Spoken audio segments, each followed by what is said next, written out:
February, fellow historians. Although it's the shortest month of the year, February is worthy of excitement. And not just because of Groundhog Day, Valentine's Day, or even the occasional, there's one this year, Leap Day. February is important because it's Black History Month. Welcome back to another episode of 5-Minute Flashback. My name's Thanasiu, and today I'm going to tell you all about the history of Black History Month. It all started in 1915, only 50 years after the emancipation of slavery.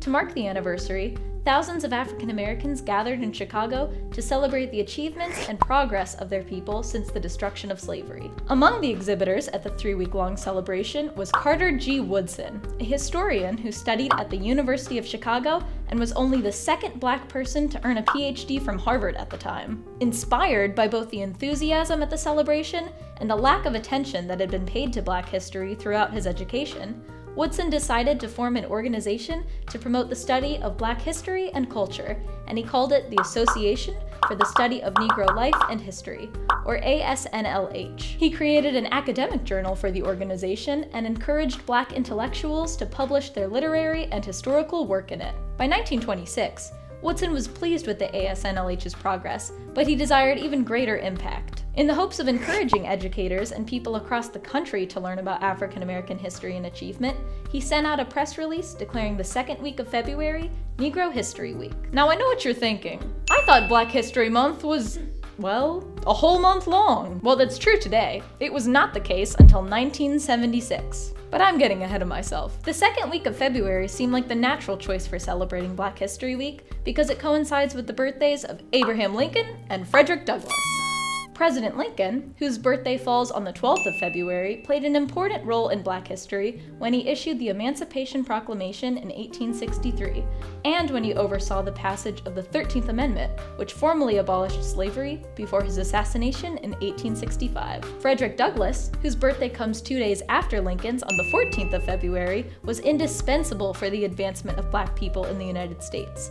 Born into slavery, Douglass taught himself how to read and write, and eventually became one of the nation's most fervent abolitionists. His autobiography, Narrative of the Life of Frederick Douglass, an American Slave, exposed the horrific experiences of enslaved people and garnered a good deal of abolitionist support in the North. Additionally, Woodson thought choosing the week during those two famous birthdays would help reframe how people thought about celebrating Black achievement. Woodson wanted it to be about more than the lives of two important men. He wanted to celebrate the Black community and their contributions to human civilization as a whole. Black History Week proved to be a success.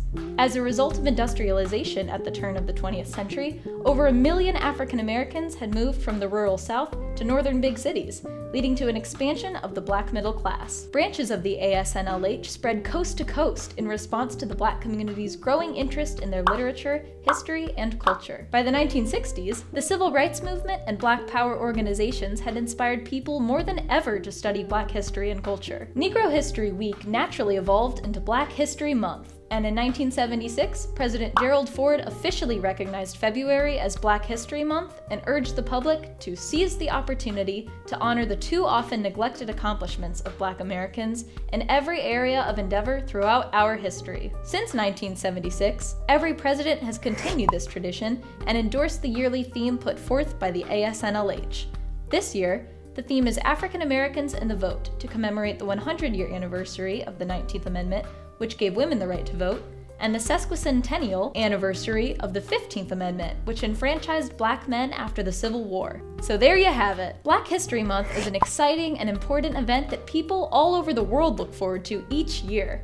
But I want to leave you all with this thought. Why wait until February or October to celebrate? There are so many fascinating individuals and events pertaining to Black history, so don't limit yourself to learning about them for only a month. That about wraps up this episode of 5-Minute Flashback. Don't forget to follow us on social media and keep an eye out for future content. Until the next one, go out, enjoy life, and stay curious.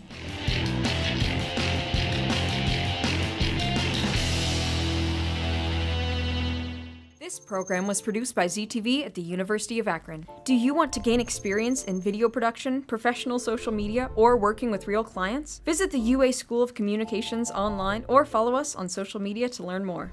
ZTV. Make media, make a difference.